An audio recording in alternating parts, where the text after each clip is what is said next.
Welcome to Gom Jabbar, your guide to the iconic world of Dune.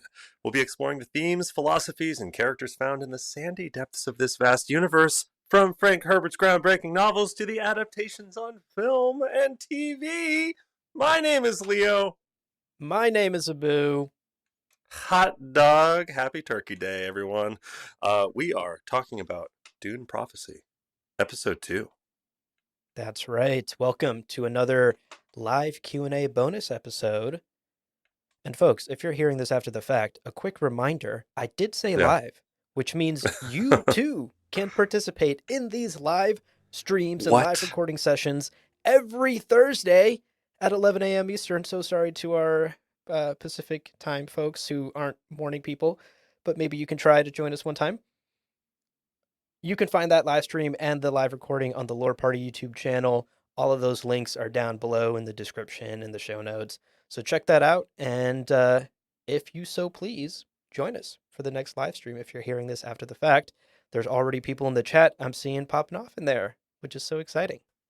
Yeah, great to see you all. Tomas says, Happy Thanksgiving from Brazil. Obrigado, Tomas. Hell yeah. Sounds good. So, Abu, it's been a few days since, Yes, well, for us, it's been like a week. But it's correct. been, I don't know, what, 3, 4 days since the world saw uh, Dune Prophecy Episode 2. What do you think? I know that this was the most divisive episode for It you and was. me. It was, yeah. We very much came Uh, we very much ended up in two different camps with this episode. I think I Yeah. still feel the same about it. I'm not a fan of Hmm. this episode for various storytelling reasons, for Hmm. various seasonal structure reasons. I am a fan of this episode for the Dune stuff, you know? Yeah. I really enjoyed the agony. What a spectacular scene. If the rest of this show is awful, we will still have walked away with the best agony scene on screen we've ever gotten, Yeah. right? And that's something Yeah. to celebrate. So there were great moments. There were high highs in this episode, but overall, I'm still walking away a little disappointed and a little concerned for the future of the show. But we'll have to see where things go because it is only episode 2. We have 4 more to go. What about you? Where are Yeah. you settling in with it after a week? It is hard to pretend to have not seen episode 3. Yes, we have seen episode 3, so we're being very careful not to try and hint at Yeah. anything. So, yeah, no, episode 2. Let me go back to having only seen episode 2. I really, really love Travis Fimmel, Mark Strong. I think they're doing a great job. I really enjoyed the episode. I was having fun the whole time. And there were elements that I think could have been better. But overall, yeah, I had a blast. And that really hasn't changed that much. But it has been interesting over the last few days to see more of the questions that have surfaced and like what's making sense to people who maybe aren't as familiar with Dune as I am, and also what's like not making sense to people who haven't read Sisterhood of Dune by Brian Herbert. Like Yeah, it's interesting to start seeing this show as a filtering method for people's reactions to this media. Like it is a show, but it's also rooted in this universe that people have different familiarities with. Uh, and yeah, Zaptagus, cheers to you from Sweden. That's very cool. yeah, Hashtag Team very Abu. cool. No, Tomas, how dare you? I Yes, said obrigado to you. You take that back. Um, that's right. but I do love these questions that you've pulled. Do you want to start getting through them? Yes, we have some pre-prepared questions. Let's start tackling some of these, but of course, chat, jump in with your own questions. We're going to prioritize you first. This pre-prepared stuff, we can get to whenever we want. So let me pull up this first question we have. This one is from Thomas Leaf in Discord. So Thomas asks, something I'm not clear on, but given how close this is after the Butlerian Jihad, was the Spacing Guild already holding a monopoly on space travel? Where is the Spacing Guild? Yeah, no. Because right now it's Venport. It's Joseph Venport who's like making the Spacing Guild happen. Um, Eventually, it becomes the Spacing Guild, but I think that's even after like Navigators of Dune, or maybe it happens during Navigators of Dune. The point is, at the time of this stuff happening, Venport Joseph N. very much establishing his monopoly, or trying his best to establish his monopoly. And there's like celestial transport. There's other Yeah, gosh, he just, I'm reading Mentats of Dune, and he like just acquired a new one, and now another people one. are kind of looking sideways at his growing monopoly, going, "This guy's Yeah, got too much power." But it is literally being established now by Joseph N. the great grandson of the first navigator, basically. that's right. So You put it very aptly. Joseph Van Port is like, I don't know, what's the best airline, folks? Delta, Emirates, whatever. something like A- that, yeah, and his competition right now is like Spirit. He's yeah. gobbling them up, he's crushing them under his heel, and he's They doing have a bunch everything of he can. accidents. People are like, Exactly. "Oh, another plane went down." You're like, "Was it Spirit Airlines?" And you're like, "How'd you know?" How'd you know? Wild guess, yeah.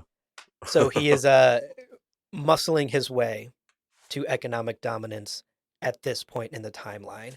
And we haven't seen, my buddy just texted me and said, "How dare you work on Thanksgiving?" It just popped up on my screen and distracted me. Yo, That's always funny. be working.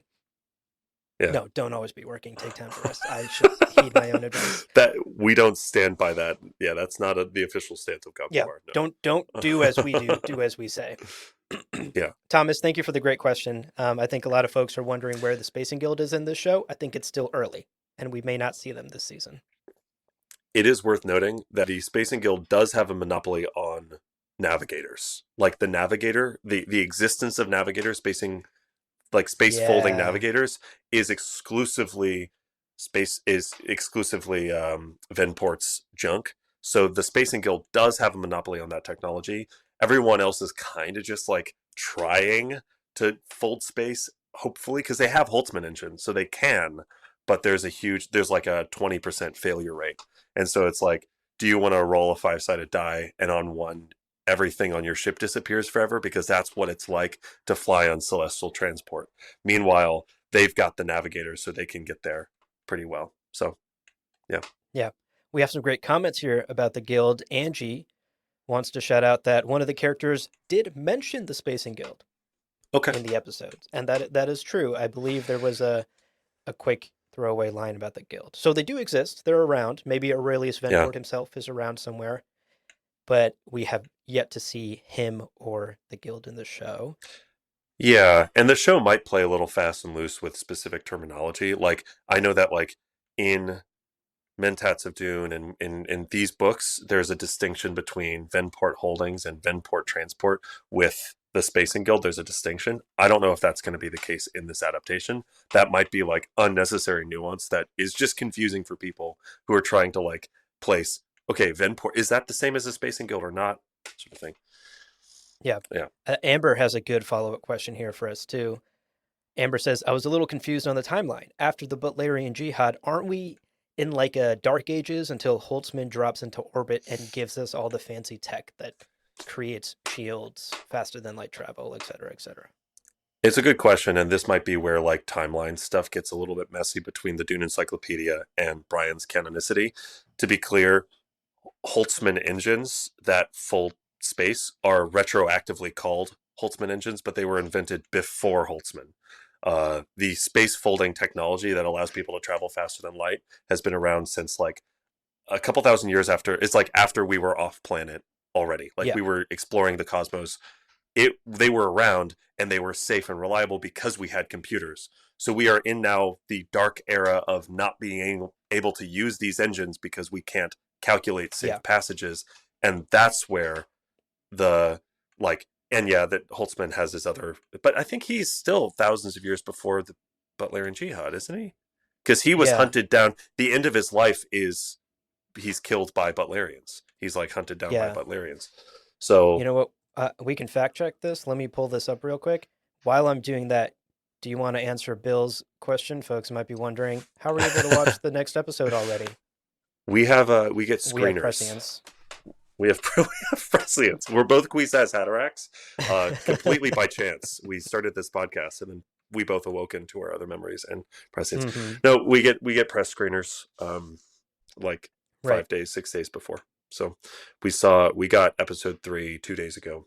It's Thursday now. We got it on Tuesday, and we actually recorded the episode talking about it yesterday that you will hear on Monday.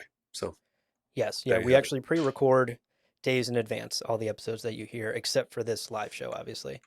we So pre we that's how pre-recorded the we're. live stream Yeah, with what? prescience. Yeah, Bum, bum, I'm not bum. We even knew here. what Put a questions you were shoe in going your to head to ask. prove that you're that you're alive.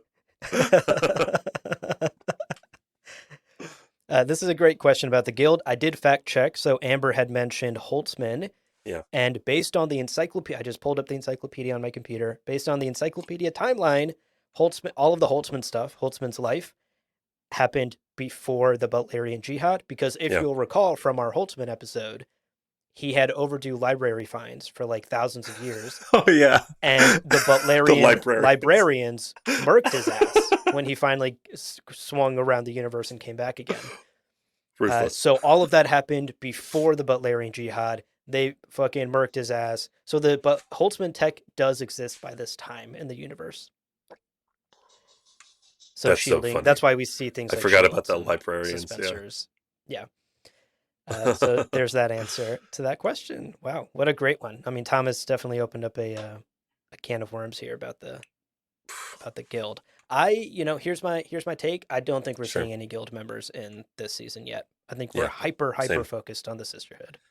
I think you're right. You said this at some point, but I think we are waiting for Villeneuve to do Spacing Guild stuff first. Like I think he's going to do Edric in Messiah, and that's going to be the first modern adaptation of the Spacing Guild Navigator.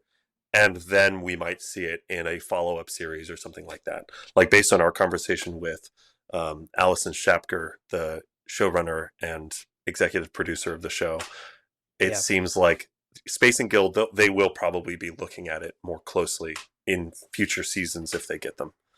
Right. Yeah. We did Justice for ask the Edric. showrunner and EP this question, which y'all will hear that interview A next week? week, I think. Yeah, 6 Yeah, days. in Wednesday, a the couple of 4th. days.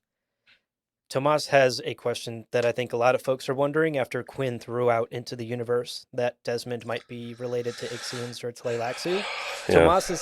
Tomas says, yeah, the question about the Spacing Guild is true, but also, do we have any clarification as to where or how the Tleilaxu and the Ixians are? You know, where are these folks at this point in the timeline?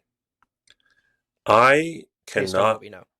I don't think in either Sisterhood of Dune or Mentats of Dune, which is the most in-depth knowledge I have about like Brian's timeline, I don't think Ixians are mentioned at all. Right. The Tlulax or Tlaxlu or whatever the fuck they're called are around, and they are reviled, and they're around for sure. There's Yeah, they're actually a like couple of like slavers. there's slavers and also just scientists, and there's a couple of characters who are like Tlaxlu scientists. Like there's a character Ptolemy who ends up pretty good buddies with a guy named Nofi.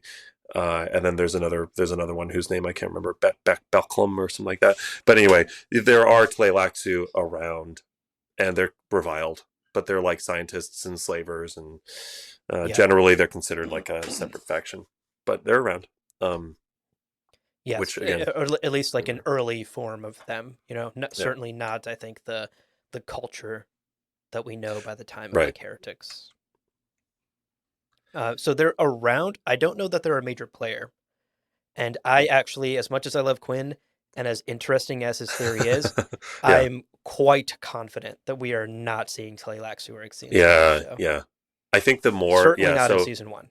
can you highlight Call Me Bill's most recent comment? Because I Yes, am I 100% can. there.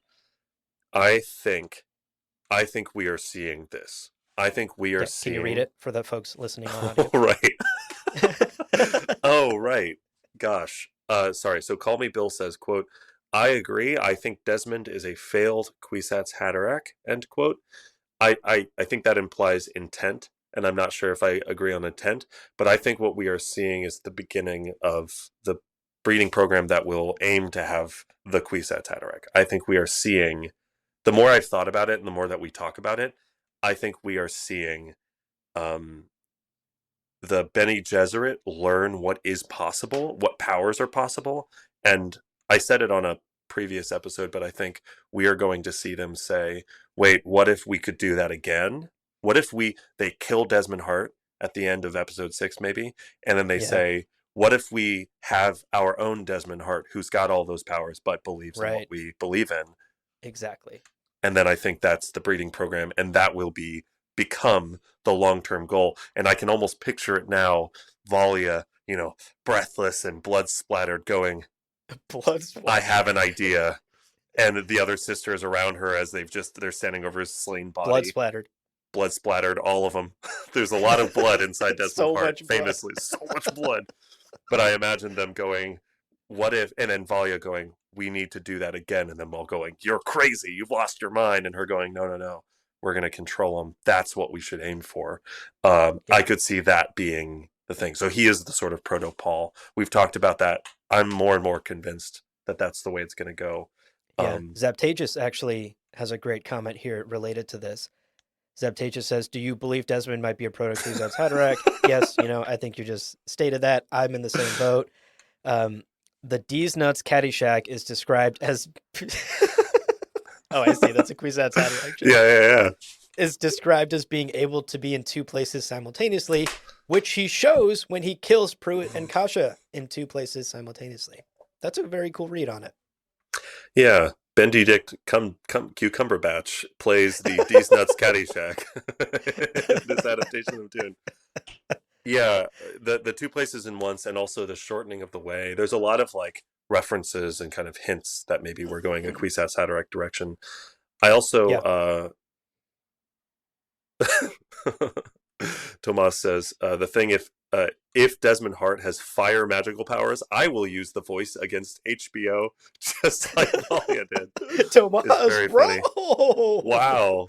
Take your blade out, whatever. The origins of the Gom Jabbar Wait is until we get all interesting. our screeners, okay? Like, don't fuck up our production. Yeah. Chill for like 4 more weeks, 3 more weeks. Uh, the yeah. Amber Agree. definitely agrees with your theory. Amber says, agree with you here, Leo. We have to remember this is sisterhood. This sisterhood are literally baby witches. They are not even Bene Gesserit yet. Baby Witches Little is cute baby witches. a great name for like a Japanese rock band. Like one of those pop metal,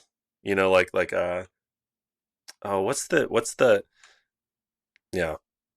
I don't know what the it's like baby metal or like pink metal or I don't know, something like that. Hot Anyway, Pink? Are you thinking of? is Hot Pink the metal band from Japan? There's a No, I don't couple think of they're a there's a metal band. anyway, it doesn't matter. Anyway, somebody help us out. I think Baby metal, yeah. Cybrid Gola has an interesting comment here. Do you think they will tell any Dune encyclopedia stories? I'd like to see Holtzman's story or the Impalaros tale. So Cybrid, there's we this would like to as well. yeah. So there's this really fun thing that happened where the Dune Encyclopedia invented a bunch of characters, and then suddenly they all appeared in Brian Herbert Yeah, books. So yeah, randomly. so yeah, I think we're kind of getting like if we so yes. I mean it's not for sure no. It's Like for not the sure encyclopedia. For nothing sure, that is no. officially the encyclopedia will be at anywhere No. near the No. Herbert It's been estate. decanonized, and Brian Herbert, as the head of the Herbert estate, has made sure that it will never see the light of day again Yeah. legally. So So no. no, but if you know the Dune Encyclopedia very well, you'll see some stuff. You'll see some stuff Right. in It'll future bleed adaptations. through, I would encourage folks to skim through the encyclopedia and then maybe skim some Brian stuff and try and tell me the difference. These are the same image is the meme. Uh, so yes. What is let's see. You want to pull up a new question from the preloaded? Yes, let's pull up another question here. Next up, we have you know what? A question about Desmond, since we're already sort of talking about him. This is from Alex33 in our Discord, one of our patrons. Alex asks, do we think that the fact that Desmond Hart is immune to the voice is showing that he may be some sort of Ixian tech? Have we seen other instances of that? I think we've already sort of answered the Ixian part of that question. But I think the interesting part is, have we seen other instances in Dune lore of people being resistant to the voice. Yeah, resistance to the voice is prime canon. Paul knows how to resist the voice and teaches Duncan. We find out in Heretics, he teaches Duncan also how to resist the voice. Um, at one point, Jessica worries that she can't use the voice on Gurney Halleck because of his familiarity with different things. Like, there are people who are resistant to the manipulation that is at the core of what the voice is. In Brian's universe, there are examples of people resisting the voice to a degree. Um, Dorothea in Mentats of Dune, when we see in the first episode that she just stabs herself. In the book, she actually like turns the knife around and manages to get it a little bit closer to she has the knife and then she actually resists and like almost stabs Valia with it, and then Valia says it again and she kills herself. But there are moments of resistance for sure. And in Brian's lore, there's also things like earplugs that block out the voice and stuff like that. So for sure, he could be some sort of Ixian thing. We've talked about Ix being maybe this is what's introducing Ix to the galaxy, and they're like a faction that's opposed to Rachese, but or Rachese, Rechese. But no, nothing. Yeah, nothing comes to mind. V for Vertigo says, if Desmond has Brian earplugs, I'm going to be annoyed. Same. Same. And actually, I was saving this for later when we would share our favorite Dune jokes of the week, but I guess I'll share it now because it's about earplugs. Matthias, in our Discord, one of our patrons, cracked this joke earlier today that made me giggle. Maybe Desmond has voice canceling earbuds. Yes, AirPods Pro AirPods 3 Pro 3. coming out They next year. cancel out the voice. There's transparency mode when you want to hear people talk, and then there's noise canceling. Only eliminates the voice. Yeah. Yeah. A lot of folks in the chat are talking about how Desmond's burning power is perhaps the inspiration for the pain box in the future. Yeah, maybe. but I fall back on what we talked about with Quinn, which is like it is similar imagery, but it is not similar technology, because although it is shown as burning and skin cracking and blackening and all that, it is pain induction. There's no burning. So the fact that these people actually were burned, Yeah, unrelated. different.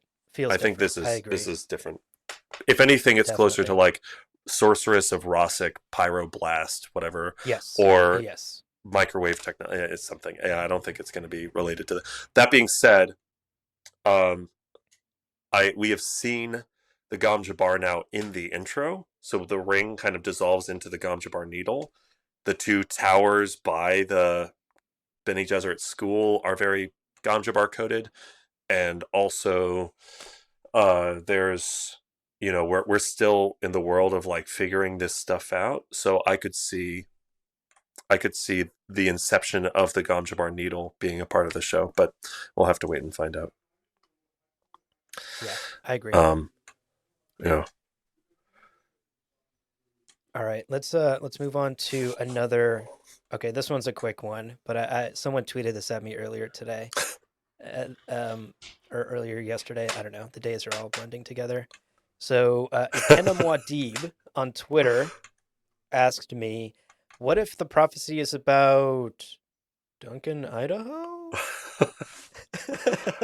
That's very How do you funny feel about because that?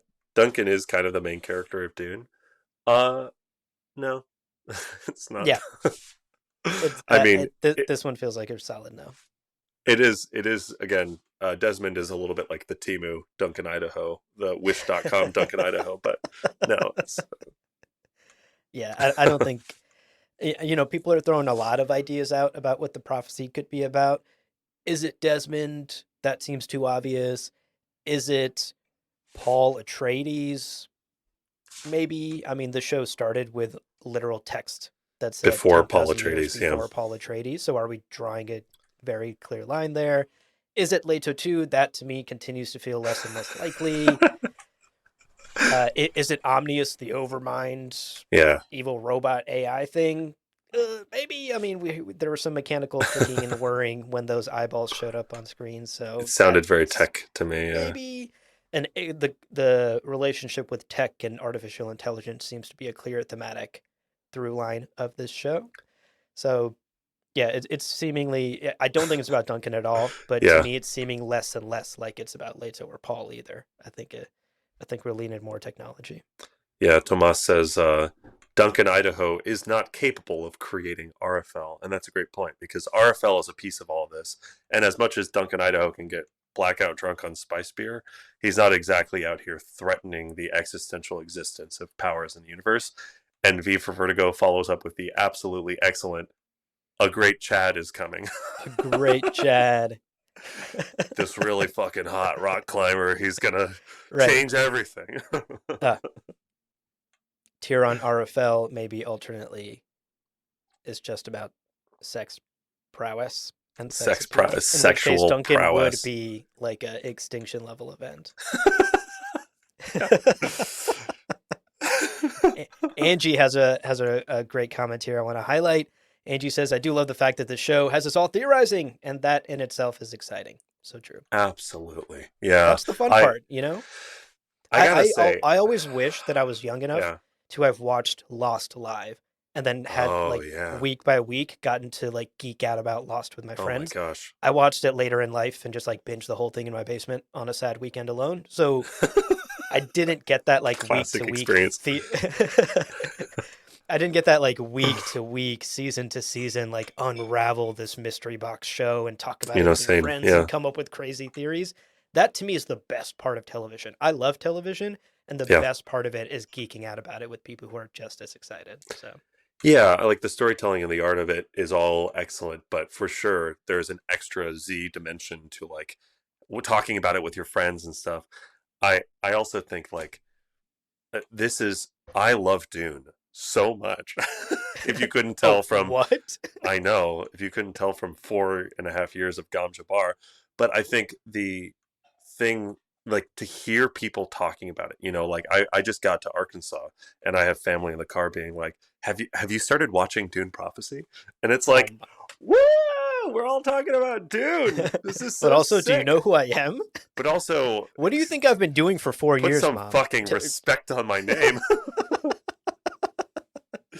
Watching Yeah, it. I'm it is picking it super fun to apart. see it. Right. Watching it, Mom. Watching it. Watching is too casual a word. Yeah.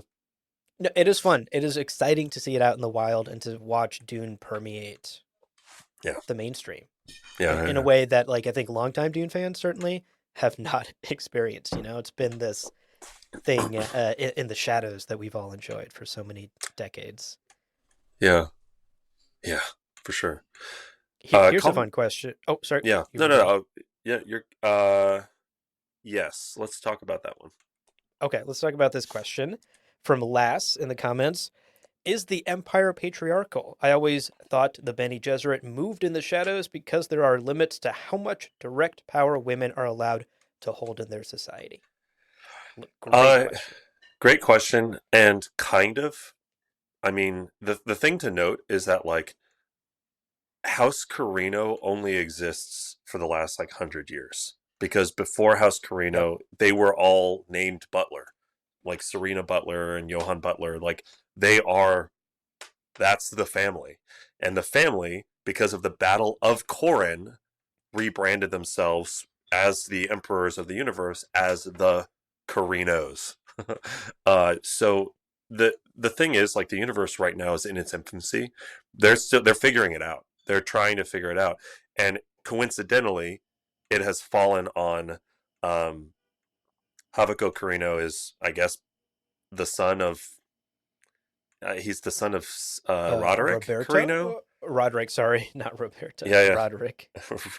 yeah. Roberto and so yeah, like Yeah. it is Yeah, clearly yeah, yeah. passing son to son, but that might just be the whims of the individuals. And I think ultimately, if you said, well, the husband died of mysterious circumstances, and the wife survives him, depending on the force of personality of the woman, I suspect she could probably be like, nah, I'm empress now, like Hmm. bow to me.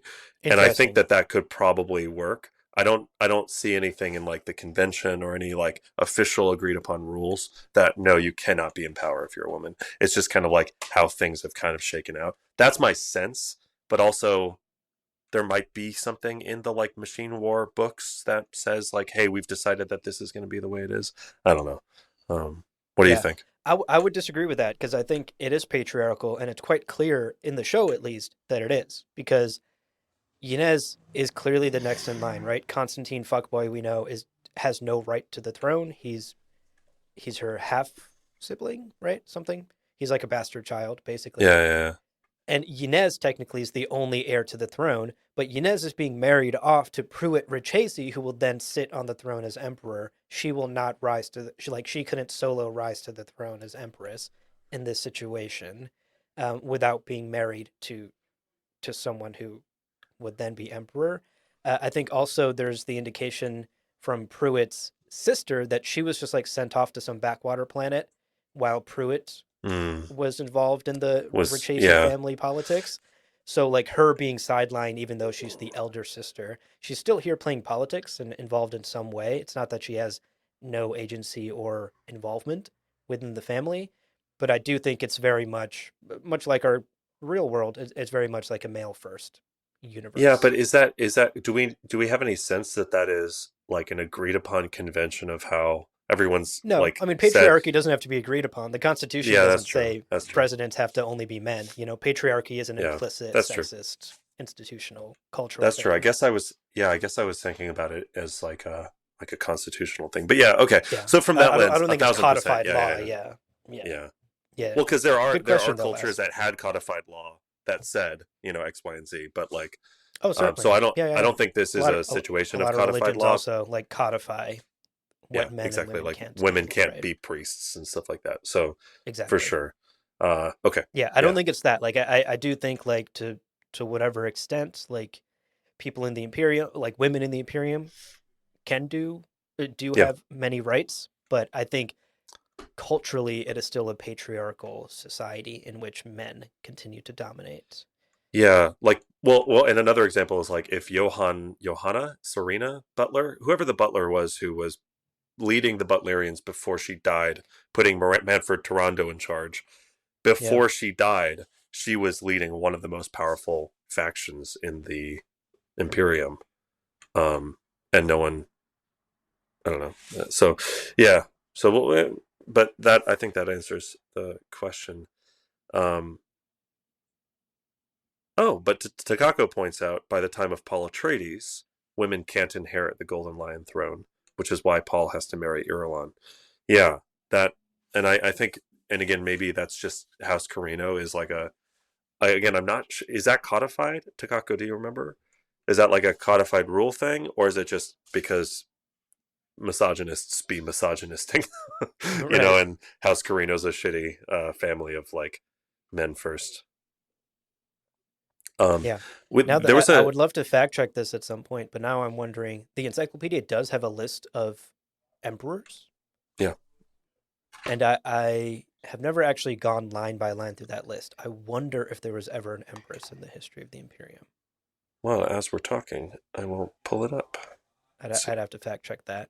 In the meantime, I want to throw up Hussey's question here. Hussey asks, how are you guys finding the visuals of the show? Do you think they have done a good enough job considering they had to live up to Denis Villeneuve's movies, which are pure magic visually?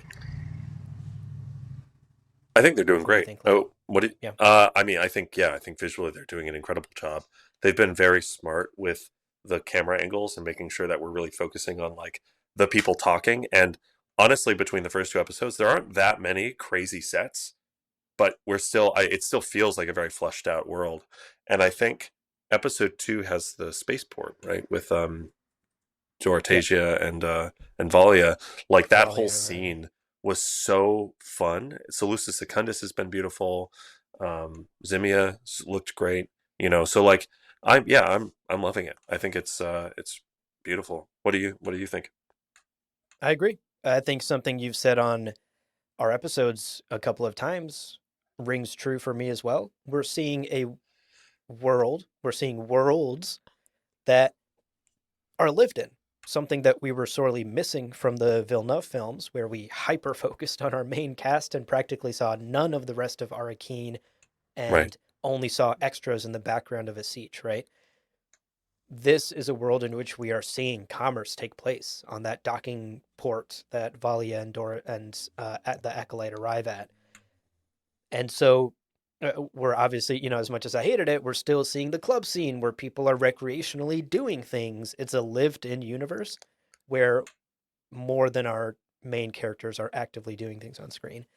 And so I'm quite enjoying the visuals. I think the visuals have been a home run for this show, actually. The sets are gorgeous. I think the costumes have been wonderful. And they are getting as close as you can on a TV budget, which is not going to be a film budget, as close as you can to Denis Villeneuve. I think they're doing a spectacular job. Agreed. And without saying too much, that continues to be the case in episode 3.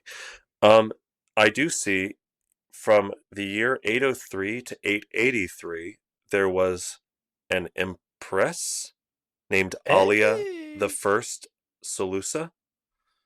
Uh, okay, so there's at least one, because some of these names I'm not sure. Yeah, Maria Mustami was the emperor from 1647 to 1680.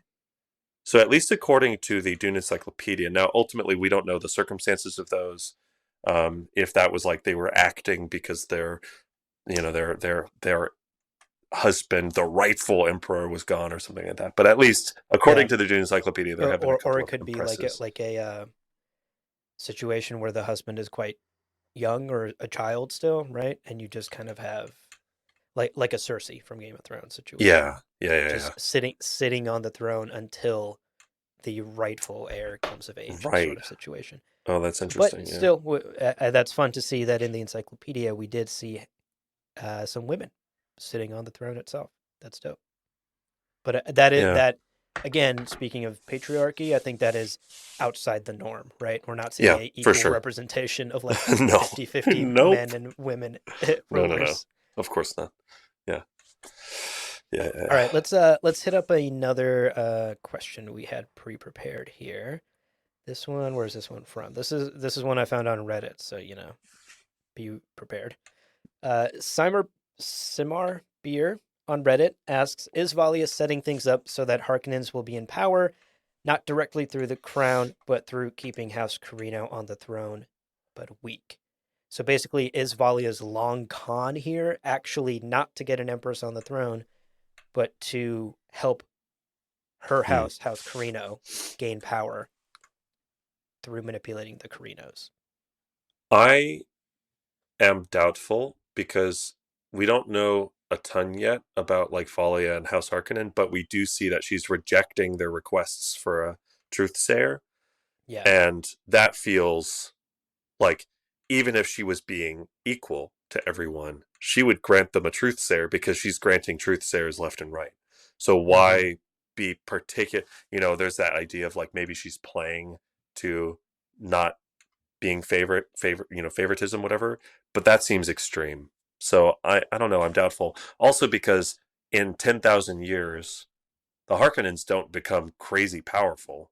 They just become a Right. great house again, and according to the Dune Encyclopedia, at least, it is, and actually the appendices of Dune, it is through whale fur and I guess whale cum, and then Hello. eventually, they are given, you know, an 80-year domain of Arrakis, but even that's like a fief partial. So Right. Right. it's not some crazy come up and House Carino's crippled after that, historically, and this is still a prequel series. So I kind of feel like no, but what do you Yeah. think? I think you're spot on. And in fact, I pulled this question because I think it gives us the opportunity to sort of talk about Valia show versus Valia book. Because in the book, Mm. she is kind of more Harkonnen focused, right? Like a little Yeah, more yeah, obsessed yeah. with her family and getting revenge against the Atreides and helping the Harkonnens rise back up. I think she certainly has maybe some of those motivations in the show, but the primary thing seems to be Sisterhood first, right? She is Mm. solely focused on the Sisterhood, as Mother Superior, and in particular focused on stopping Tyrion RFL. Yeah. And her rejection of Harkonnen truthsayers in that first episode, I think, shows us that it's sisterhood first for her. And that's maybe a slight difference from book Valia that we know. Although I believe by the time you get deeper into the books and into Mentats of Dune, the second one, she does kind of become more sisterhood first. Her allegiances do evolve. Yeah, but that's also partially because of Tula. Like Tula is like she's very me and Griffin are going to save House Harkonnen, and then Griffin dies. And then Tula's like not really in the picture at all during Sisterhood of Dune, but then Mm. Mentats of Dune, she's like, I want to send Tula, I want to bring Tula into the Sisterhood, and then she does, and then she discovers they kind of figure out this way to get back at Vorian Atreides, and she like sends Tula off on an errand. So like that's where Tula becomes sort of the agent for House Harkonnen, and Volley is like, I have to focus on the Sisterhood. I So see. Yeah. you're right, but I think Tula is the kind of key to that.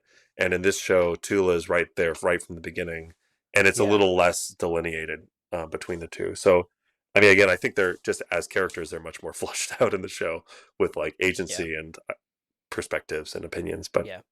we'll have to see I in the. agree, though. I don't think her long con has anything to do with the Harkonnen, actually. I think her long con, if anything, has to do with the breeding records that Raquel told her about and Tyrion RFL, this prophecy at the moment, you know. Yeah, And yeah, and agreed. ultimately like putting an empress on the throne is her short-term goal, and I think her long-term goal is steer humanity in a direction that I think is correct. Right, And I don't know that Harkonnen plays a huge role in that. agreed. I think that's spot on. Okay, next up, we have a question here. This one is also from Reddit from Tricky Dinner 9181. Very Appropriate for relevant for Thanksgiving. Thanksgiving. Yeah. Yeah. Uh-huh. Uh-huh. In the show, Arrakis is under the control of the Carinos. Why would they ever give it up to the Harkonnens? Why give up your most valuable asset to the Harkonnens? As we know, the Harkonnens have it in Paul Atreides' time. So I think Yeah. this is more of a question of like what's going on with the politics at play here. So it's funny because I'm reading Mentats of Dune right now, and I just got to the portion where Salvador Carino is finally convinced by Manfred Toronto that spice and spice production should be an imperial piece of business and should not be owned and operated by an individual of the empire because it's too powerful. Spice is too valuable a substance to leave it in the hands of just one person who owns a company or whatever.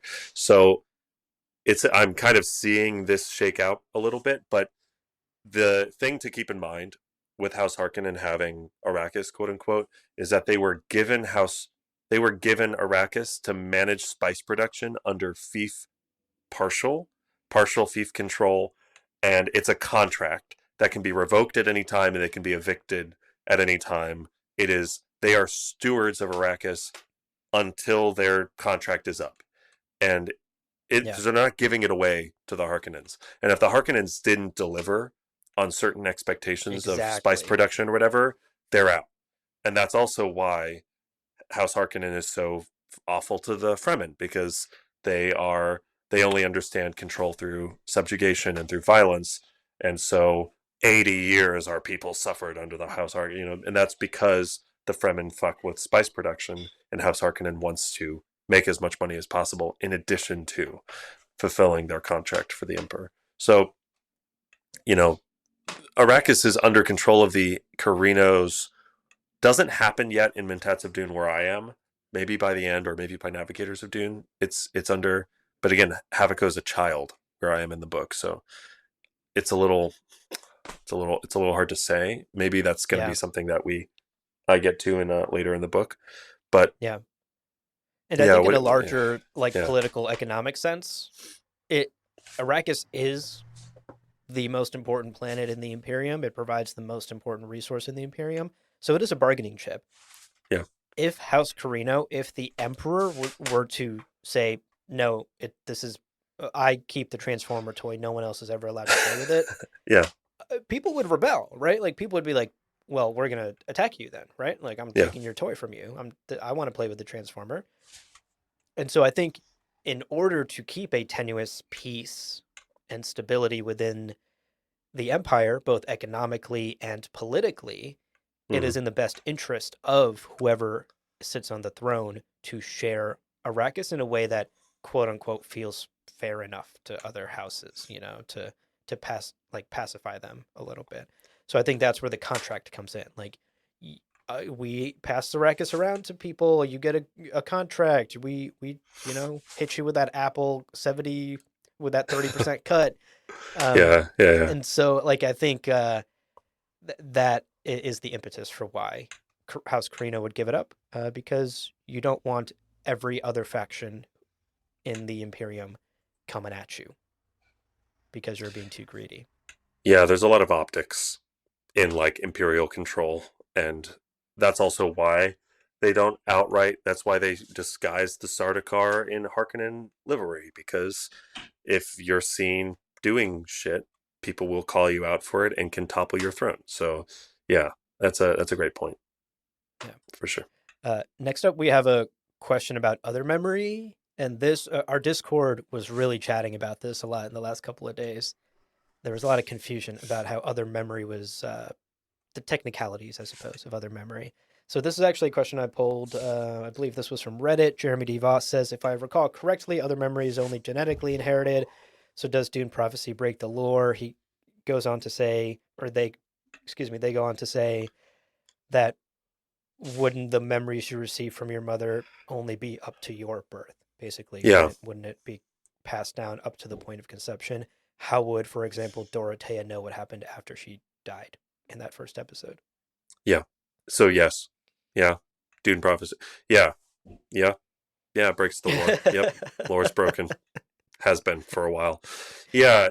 So prime canon other memory. We have to do an episode on this at some point because it is really confusing and there's a lot of misconceptions based on later events in the books, and like there's even a conversation about like we just recorded this, I guess, for the mailbag, which is that coming out tomorrow? It's coming out tomorrow. Yeah, yeah. I'll Yeah, I finish have a that editing theory after that this. hadn't no pressure.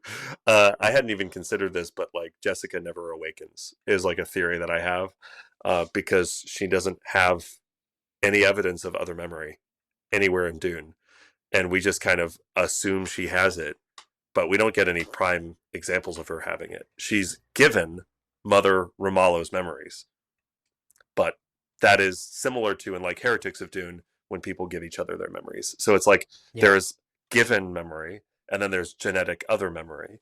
And as far as we see in prime canon, it is to the point of conception, and it is also not even the person. It's like your memory idea of them, which is embodied a little bit. Like when Leto is talking to Paul in his other memory, it's not actually Paul Atreides. It's like this shadow of the character, which is also how Abomination becomes dangerous, because you have someone like Baron who is just this parody spirit of gluttony and yeah, I don't know, yeah. rule and control. And I would say even like Alia's the type of memory that like Alia, Leto, Ganima, and Paul are using, I would even put that in like a different category than what your average Benny Gesserit is able to tap into.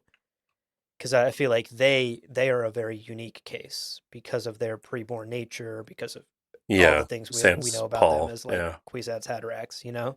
yeah, yeah. I think like your average Benny Gesserit will get simply the memories of their ancestors up to the point of conception, passed down, Right. conception, passed down. That being said, in Logically speaking, Brian's books, there's moments where they learn about current events from their other memory. So, like, there's a moment where Raquella knows that Dorothea has awoken because of whispers in her other memory, and it's like it's the internet, and right? you're Then getting then it's just pinged like a magic. pop Yeah, up notification or whatever. Or I just got through a chapter where Dorothea has a an other memory dream, but the dream is gives her a mentat projection, even though the person in the dream isn't related to her and is dead. So like, it's crazy. There's just like no right. rules There's to no any of it. rules, and I think Angie is kind of pointing this out too in the comments. Angie says, "I feel like the books break this too." Yeah, like certainly the Brian books break it, but I would even wager like Frank himself plays quite loose and fast with Bene Gesserit powers as the books Yeah, continue, and never quite sticks to like this is the rule and it can never be broken. And I don't think Frank Herbert was quite so rigid with world building. He was focused much more on his ideas and his stories first. but that's also, And he but built an incredible world around it, but I think yeah, in service of those stories and ideas. and I think that's the key because Frank's rules weren't necessary to understand the stakes and to care about the characters and the universe. Yes, great point. Versus in Brian's books, they're being involved all the time, and someone's going to do this thing, and like again, the whole conflict between Dorothea and Raquella is that Dorothea is Raquella's granddaughter and discovers the computers that Raquella set up way after Dorothea's birth, as I understand it, or whatever. So it's like the conflict is caused by other memory. Other memory becomes this like catalyst for things to happen in a way that really makes you question how does it work? Because I could not have foreseen this happening until it suddenly happened. And I think that's where the difference is because Frank never demanded of us to ask ourselves how other memory works because the characters are all motivated by they have desires and they want things that and Right, other it things works that without other don't memory. hinge, right? Like Yeah. other memory isn't the linchpin of the character's next motivation or the next plot point. It doesn't always like hinge on that, which, again, like, is it critical to the plot and the characters? Yes, it's part of the decision making process, but I think you make a strong point there that it it becomes a crutch in the Brian books in a way that in a way that Frank never overly relied on, I think. Yeah, like even Eli has that comment. Maybe the ping was more Adab than just other memory, but Adab is demanding memory. Like the idea of Adab is they have these like vast things that they've memorized that just sit in their subconscious, and there's like uh, um, external stimuli can trigger subconsciously, I need this information intact in its entirety right now. So Yeah. rather than like, oh, how do I say thank you in Polish? And you're not trying to remember this thing that you memorized. It's like Yeah. suddenly you have this book open in your head of exactly the words you need to say should you choose to. And demanding memory tends to be that, where you have this Yeah. like arsenal of memorized shit that can come upon you at any time for you to get X, Y, and Z done. Right. Versus the like Dorothea being like, oh, or versus Raquella being like, oh, Dorothea awoken. Like that's not something she learned or memorized. Um, Yeah. it does seem like a push notification, but push notifications aren't necessarily a DOB. Right. Most of us have a fight or flight response in a dangerous situation, and Reverend Mothers have fight, flight, or a Google search. One of those three things Or a happens in a GPT query, tense. yeah. Yeah, like a quick ask GPT how to say something in Polish. Ben has a funny comment here. Brian's universe, other memory is just a web server that the sisters connect to. Yeah. Yeah, it's an AOL disk they get in the mail. They pop that sucker in, You've got mail. Goodbye. and they dial up, baby, right into other Yeah. memory. Okay, we are almost at time here. We do actually have Thanksgiving things to do with our families, folks. True. So Uh-huh. let's squeeze in just a couple more questions and say goodbye. Let's see. What other ones did we have pre-prepared here? Okay, here's maybe some rapid fire ones we can just like rattle off real quick. Robert D on YouTube. This was a comment on our YouTube channel. Where are the Sardaukar? Will we see them born / related to Desmond in any way? Where's the OC Bible? And will we see the birth of the Missionary Protectiva? A little 3-for-1 here. Okay, I'll answer the first piece. You answer another one. First piece, where are Okay. the Sardaukar? I don't know. No idea. Will we see them born or related to Desmond? I kind of thought so in the previews because of like Desmond walking with those guards with the black masks and everything. I was like, oh, maybe this is the beginning of the Sardaukar. But the Sardaukar canonically require Seleucus Secundus to be like a harsh prison world, and that's where they are honed and made strong, kind of legendarily, and that doesn't exist right now. It's a beautiful, bustling, luscious world. So I don't know. I don't. I'm starting to think no. I'm starting to think we're not going to get any mention of Sardaukar in this series. That's my opinion. Mm-hmm. What about you? As far as I agree. As far as the OC Bible question goes, I think we maybe saw something akin to the OC Bible because the sisters are reading from a book during the Yeah, funeral and chanting prayers of some sort. yeah, And you would imagine that is maybe a nod to the OC Bible. yeah. And canonically, the OC Bible was released like 30 years, something like that, before when like maybe 10, 15 years before Valia was born. Basically, if I'm recalling correctly. It's a little, again, fast and loose with Valia's age and when the book came out. But yes, I think it was a little bit before Valia was born that the OC Bible was first published, and it was to great scandal, and then it was re-released in the lifetime of Salvador Carino, who I think predates Havico. So it's around. And will we see the birth of the Missionaria Protectiva? Maybe. I don't know. If I think the Missionaria Protectiva, the whole point of it is to soften the universe for an eventual power play from the Bene Gesserit around the Kwisatz Haderach. So if Desmond is the proto Kwisatz Haderach, if he's proto Paul, and he gives them the idea, then I could see them going, okay, we need to start, maybe that's the final scene of this series where Valia tells everyone, go out, start getting people familiar with this idea of a savior who is going to have a mother who's a Bene Gesserit, and that's how we're going to take control in 10,000 years or something like that. Um, Yeah, maybe the seed of an idea that becomes the Missionary Protectiva yeah, someday. yeah. Here's another quick question that we can tackle. This is an email from one of our listeners, Claire. Claire asks, "It seems like most of the Bene Gesserit acolytes are pretty young. Isn't Princess Inez a little too old to be joining?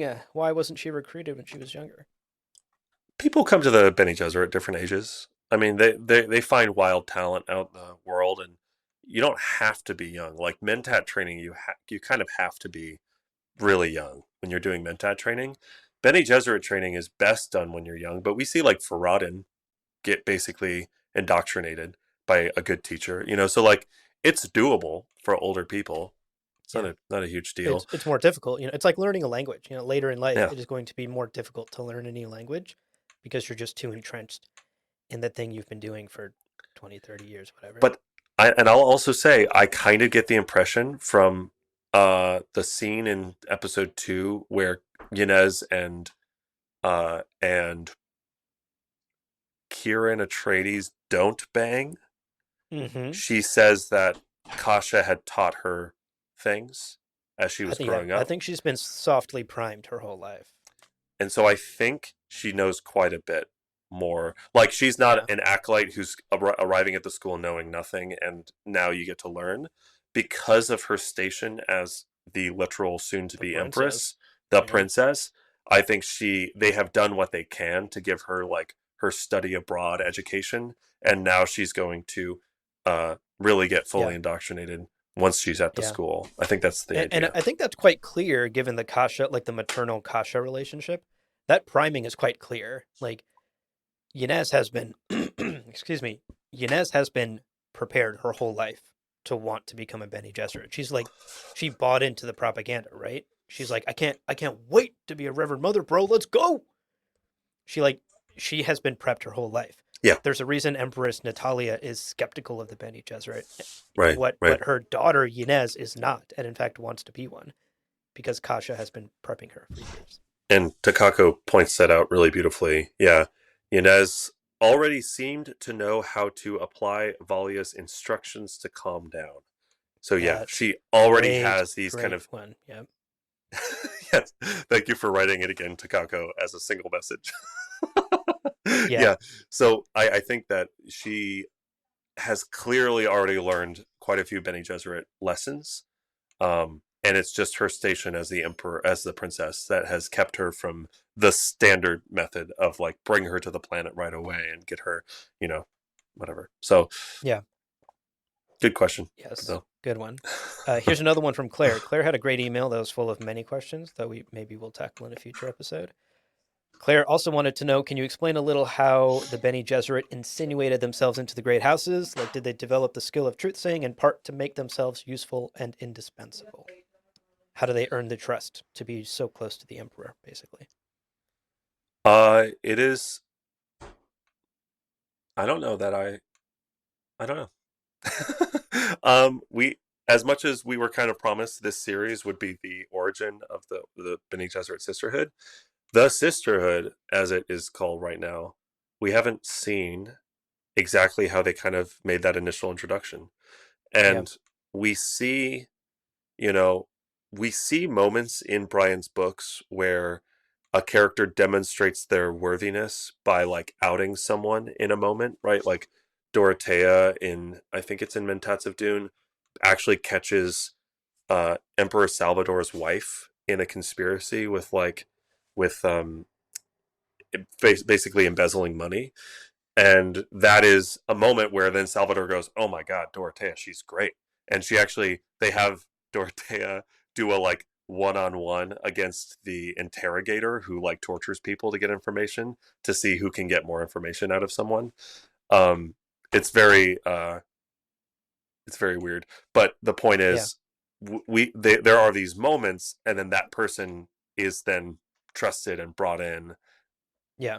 and so we see those moments, but we don't see it from a. I haven't seen it from a zoomed out perspective, so I'm not Right. sure I think the short answer to Claire is yes. Truth saying is one of the things in which is like part of the sales pitch for of the sure. sisterhood. It's It's kind this of is their a most skill. valuable. Like They're we don't have yeah, like computers and AI and lie detectors anymore. Let us do that for you. yeah. That's certainly one of the strongest sales pitches they have to people like the emperor and other people in power, and that's how they have slowly installed themselves. In addition to just being like a trustworthy institution for schools, right? Like Yeah. daughters around the Imperium might want to come to the Sisterhood because of the positive propaganda they've been hearing about it. Also, there is that element of the people in power are in power because of the fucking patriarchy. So they're just like, whatever guy's son is the one in charge. He doesn't know jack shit. He's some brutish kid, or it's very Like hit or miss what Constantine. people know, like Constantine. Meanwhile, you have the Sisterhood training some of the best political advisors and some of the best diplomats and the best translators and the best, like, they are training some of the most capable advisors in the universe. So of course you say, well, I don't fucking know what I'm doing. My dad was the duke of this house, and then he died, and now I'm in charge. And oh, you're telling me you're beautiful, you can tell me if people are lying to me, and you've got a bunch of great advice. Excellent. Yeah, and that's the Bene Gesserit this Yeah, time. yeah. Um, Call me Bill asks us, did you guys like the third episode? No comment, Bill. we'll never tell. Lass asks us, is tune in on Monday for our episode about that, Bill. Yeah. Lass wants to know, is House Atreides somehow weakened at this point? What's going on with the Atreides? No, they're around. But They're they're around. also Yeah. not really, they're not really, like, House Atreides kind of got on the map because Anna Atreides, as we're told in the intro narration to the first episode, House Atreides, according to legend, was like one of the people who helped lead the victory against the thinking machine, robot mechs. Um, but like House Atreides itself is not. I mean, it's a respected house, and they're Yeah. celebrated for being like related to a war hero. But also, Yeah. it's worth noting that like the Atreides themselves are kind of spread out. Vorian Atreides basically like traveled around over hundreds of years and just like sired families. So there are Atreides right now alive on Genghis Khan. Caladan. Yeah, I know. There are Atreides on Caladan. There are Atreides on a planet called Kepler.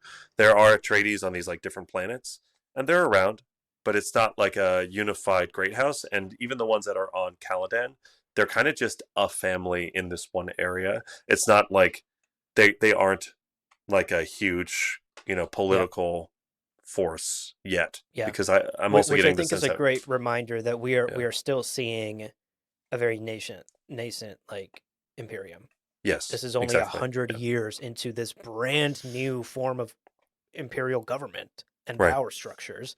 So the great houses in Landsrad, as we know them in Paul's time, is after 10,000 years of this Yeah. institution growing, evolving, regressing, changing, dealing with rebellions, overcoming hurdles, politics shifting left, right, center, up, down, whatever. Like that version of the houses we see in 10,000 years is not what we're going to see here. We are still seeing like the seeds of those later versions.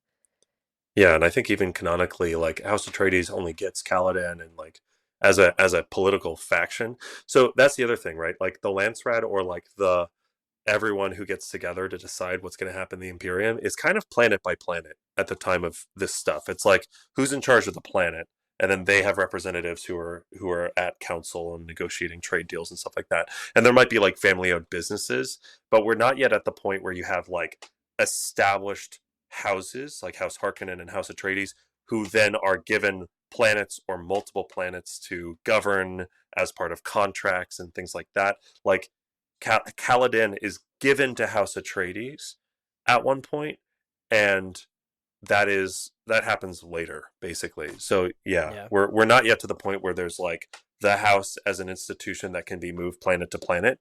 Right now, it's a little bit more like you have families and you have people like again, House Harkonnen is not they're not like a great house. So anyway, um, yeah, House Atreides not weakened because everyone's weak right now. Right. Okay. One more question here from Hillary. This was an email, I believe, that we got from Hillary. What are the different classifications of Bene Gesserit? Is a Reverend Mother always a truth sayer? How are these decisions made about who gets what role? So in Frank canon, they are distinct skill sets, and you have like imprinters might not necessarily be truth sayers, and although a Reverend Mother, an awoken Reverend Mother, is probably going to have most of those skills just in her backlog because you get the memories of the Right. people in the past. So for sure there's an element of like, yeah, um Yeah. I, It I is. in What's Brian's that lore it's a show little where the messier. person can just like download a skill? Like if you need to learn. Oh, The I'm thinking of the Matrix. Matrix. In the Yeah, Matrix, like Neo can I just know kung fu. install. I know kung. He Show can me. just like install kung fu in his brain. He can just install like how to pilot something in his brain. I think to answer part of Hillary's question, like, is a Reverend Mother always a truth sayer? I think it's sort of like a square rectangle situation. Like, if you get to the point of passing the agony and graduating to Reverend Mother, even if you weren't like traditionally trained in the truth sayer path at the school, you will just like sort of learn or inherit many of those skills in your other memory. Does that mean like you'll be spectacular at it? No, but I think in a pinch, that is something you could access and use. Yeah. And I think there's also there the question if it's specifically about prophecy is also a little hard to suss out because we're not exactly sure. We haven't really Yeah, gotten a hard clean definition. So in prophecy, if they say, "Oh, that's mother so and so," what does that mean that they have?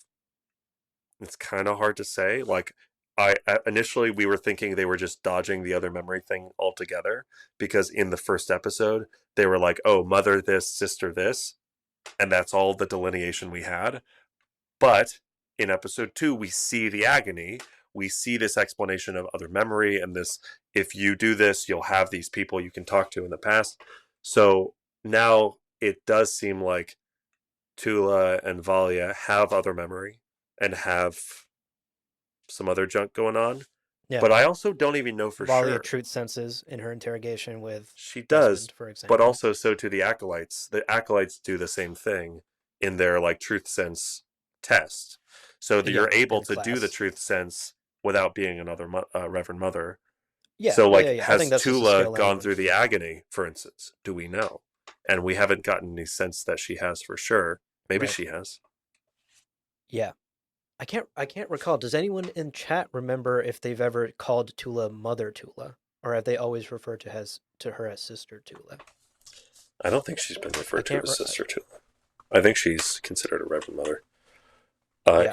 Yeah, In prophecy, but I'm not sure. it's completely unclear in prophecy what the titles mean and what that actually is referencing, but based on Frank lore, like to maybe answer Hillary's question about classifications, I think basically you have your sort of entry level candidates who come into the school, and then you graduate to the level of acolyte. Once you are accepted, you don't just come in and you're an acolyte.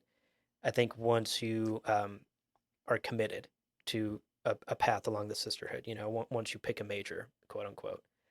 And then from there, I think from acolyte, you eventually grow into whatever role you might be working And there's like towards. Maybe you're, adepts, and there's yeah, there's exactly, other, adept, um, and then like it's like ultimately you imprinters could and you have truthsayers and imprinters later on in heretics, adept. So you then you sort of specialize from acolyte. You specialize into whatever role you're going into, and I think ultimately at the top of the chain, one of the most difficult things you can try to go for is to become a Reverend Mother, to undergo the agony, graduate into Reverend Mother.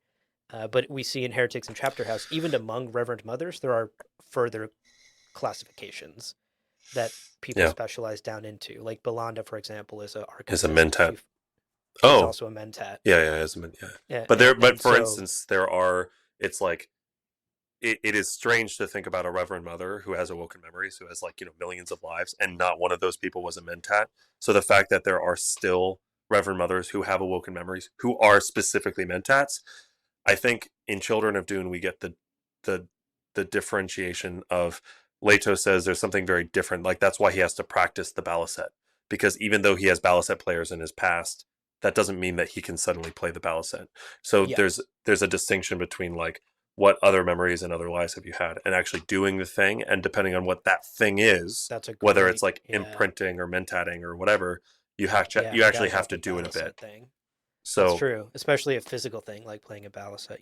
Like maybe yeah, something like purely conceptual. You could just think your way but through and but I think understand. But I but think the you're right. idea is Like most of it is physical. Like that's kind of the beauty of Frank's world, is that like almost everything is described in some way that is prana bendu or perception, or how you yeah, order your thoughts is even like neurochemical and things like that, which they can maybe yeah, adjust. So anyway, yeah. yeah, That's a great call out. yeah. Like it would take practice, right? So I guess my Neo download Kung Fu into your brain analogy is actually incorrect. Well, It's not like downloading I know how to just explain skills kung into your fu brain. is the is the Benny Gesserit way.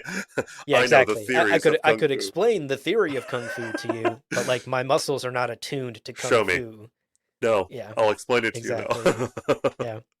We have some good comments about this conversation in chat here either. Takako, for example, says, I suspect that truth saying is a skill taught to all sisters, but Reverend Mothers have specializations. Like professors know a lot about their subject generally, but develop expertise in one area.